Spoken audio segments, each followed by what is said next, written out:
सूरज मंडल साहब, इनके संगठन का भी हम लोग का बहुत बड़ा योगदान मिलता है। सूरज मंडल जी के लिए एक बार जोरदार ताली।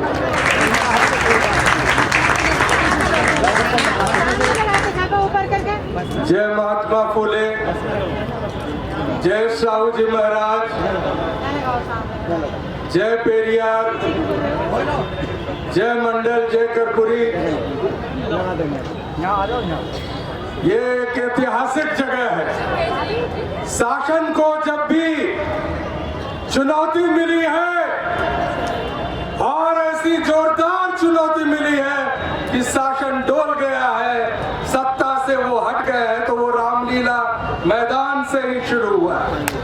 मैं WTP के अपने सभी साथियों को बहुत बहुत साधुवाद देता हूं कि सामाजिक न्याय और जन आकांक्षाओं के लिए जो संघर्ष है उसकी सिंगनाद वो रामलीला मैदान से ही करना शुरू किए। देश में बड़ा संकट, और संकट क्या है? किसानों की मांग थी MSP को की, मानते नहीं है, लेकिन किसानों को अपने गाड़ी के तले रौंद देते हैं। युवाओं की मांग अग्निवीर की जगह जिस प्रकार पहले सेना में भर्ती हो रही थी वैसे ही हो, नहीं मानी जाती। नीट में डॉक्टर बनने के लिए देश के छोटे बड़े लोग अपने पेट काटकर बच्चों को ट्यूशन या कोचिंग देते हैं, उसमें भारी बेईमानी, पता चल जाता है चोर कौन है, और मंत्री संसद में कहता है कुछ नहीं हुआ। सुप्रीम कोर्ट में जो चीफ जस्टिस विदा हुए हैं वो कहते हैं कुछ नहीं हुआ, और जनता अपनी आंखों से देख रही है क्या हुआ। ये जो कि पूरा महाराष्ट्र उबल रहा है आपके विरुद्ध और आप आसानी से चुनाव जीत जाते हैं, और ईवीएम पर कोई सवाल नहीं उठे तो चलो झारखंड में तुम्हें जिता देते हैं। ये कॉन्फिडेंस कहां से आ रहा है? आज हम अलग अलग लड़ाई लड़ रहे हैं। हमारे एक साथी ने भाषण में कहा कि हम हारी हुई लड़ाई लड़ रहे हैं। सुप्रीम कोर्ट में कितने लोग जाते हैं? ईवीएम की लड़ाई तो हम सुप्रीम कोर्ट में ले गए। हमारी एक मांग थी कि वीवीपीएटी की पर्ची साथ साथ गिनी जाए, और सुप्रीम कोर्ट ने नहीं मानी।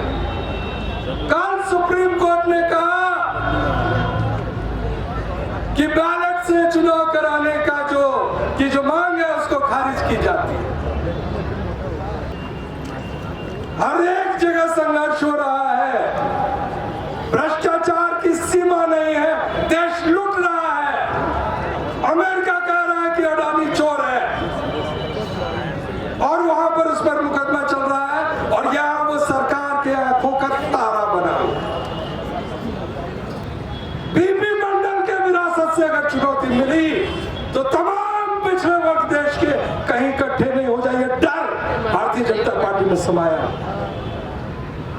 कुछ नहीं चलने देंगे। मंडल की विरासत यहाँ है, पिछड़े वर्ग यहाँ है, तमाम लोग, हम लोग अल्पसंख्यक, दलित, ओबीसी सभी साथ हैं। और जो बात आज यहाँ से निकल रही है वो दूर तक जाएगी। भारतीय जनता पार्टी की सत्ता हिल रही है, हिलेगी।